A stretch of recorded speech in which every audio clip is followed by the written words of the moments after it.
നബി തങ്ങളുടെ നാവ് കൊണ്ട് സ്വഹാബത്തിന് പഠിപ്പിച്ചു കൊടുത്ത അത്ഭുതകരമായ ദിക്റിനെ പറ്റിയാണ്. ഒരു വട്ടം ഇത് പറഞ്ഞാൽ റിസ്ഖിൽ ബറക്കത്ത് കിട്ടുമെന്ന് നബിയുനാ റസൂലുള്ളാഹി സ്വല്ലല്ലാഹു അലൈഹി വസല്ലം. രണ്ടാമത്തെ നേട്ടം, ഈ ദിക്ർ ഒരു 101 വട്ടം നിങ്ങൾ ചൊല്ലണം. ദുആ ചെയ്താൽ വജബത് ലഹുൽ ഇജാബ, അവൻ ഇജാബത്തുണ്ടെന്നാണ് ഹദീസ്. മൂന്നാമത് മഹാരഥന്മാർ പഠിപ്പിക്കുന്നു, അവന്റെ സമ്പത്ത് അല്ലാഹു ചുരുക്കൂല, സമ്പത്തിൽ ദാരിദ്ര്യം അല്ലാഹു തരൂല. അതുപോലെ നാലാമത്തത്, ഒരു വട്ടം പറഞ്ഞാൽ, ഒരൊറ്റ വട്ടം പറഞ്ഞാൽ 100 വട്ടോ 200 വട്ടം ഒന്നും പറയണ്ട, ഒരു വട്ടം ചൊല്ലിയാൽ 99 രോഗങ്ങളുടെ ശമനം എന്നാണ്. അഞ്ചാമത്തെ നേട്ടം, അള്ളാഹു തന്ന അനുഗ്രഹം നിലനിൽക്കുന്നതാണ്. ആറാമത്തത് മഹാരഥന്മാർ രേഖപ്പെടുത്തുന്നു, ചെറു പാപങ്ങൾ അല്ലാഹു പുറത്തു തരും. നമ്മുടെ ചെറു പാപങ്ങൾ പൊറുക്കാൻ ഈ ദിക്ർ മതിയായതാണ്. ഏഴാമത്തത്, സിഹറുകൾ, കണ്ണീറുകൾ, വിളിദോഷങ്ങൾ, പ്രാക്കുകൾ, ഇതൊക്കെ നമുക്ക് രക്ഷയാണ് ഈ ദിക്ർ.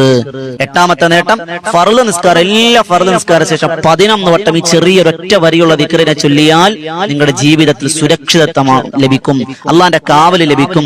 അതുപോലെ 9ാമത്തെ നേട്ടം മഹാരഥന്മാർ രേഖപ്പെടുത്തുന്നു, വീട്ടിൽ നിന്നിറങ്ങുമ്പോൾ ഈ ദിക്ർ ഒരു വട്ടം പറഞ്ഞാൽ തിരിച്ചു വരുന്നത് വരെ നിങ്ങൾ അല്ലാഹു സംരക്ഷണത്തിലായിരിക്കുമെന്ന് നബിയുനാ റസൂലുള്ളാഹി സ്വല്ലല്ലാഹു അലൈഹി വസല്ലം. അതുപോലെ 10ാമത്തെ നേട്ടം മഹാരഥന്മാർ രേഖപ്പെടുത്തുന്നു, സ്വർഗ്ഗത്തിലെ നിധികൾപ്പെട്ടതാണെന്ന് നബിയുനാ റസൂലുള്ളാഹി സ്വല്ലല്ലാഹു അലൈഹി വസല്ലം. സുമ്മിൻ കുനൂസിൽ ജന്ന, സ്വർഗീയ നിധികൾപ്പെട്ടതാണ്.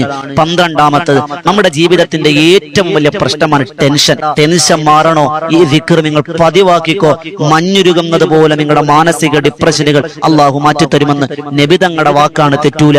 അള്ളാഹു കബൂലാക്കി അനുഗ്രഹിക്കുമാറാകട്ടെ. അതുപോലെ 12ാമത്തെ നേട്ടം മഹാരഥന്മാർ പറയുന്നു, ഉറങ്ങുമ്പോ ഈ ദിക്ർ ഇങ്ങനെ ചൊല്ലി ചൊല്ലി ചൊല്ലി ചൊല്ലി ചൊല്ലി ചൊല്ലി കിടക്കാൻ, അങ്ങ് ഉറങ്ങിപ്പോയി, എണ്ണമൊന്നുമില്ല, ഇങ്ങനെ ചൊല്ലി ചൊല്ലി അങ്ങ് ഉറങ്ങിപ്പോയി. ആ ഉറക്കത്തിൽ നല്ല സ്വപ്നം കാണുമെന്നും ആ കാണുന്ന സ്വപ്നം ഫലിക്കുമെന്നും മഹാരഥന്മാർ.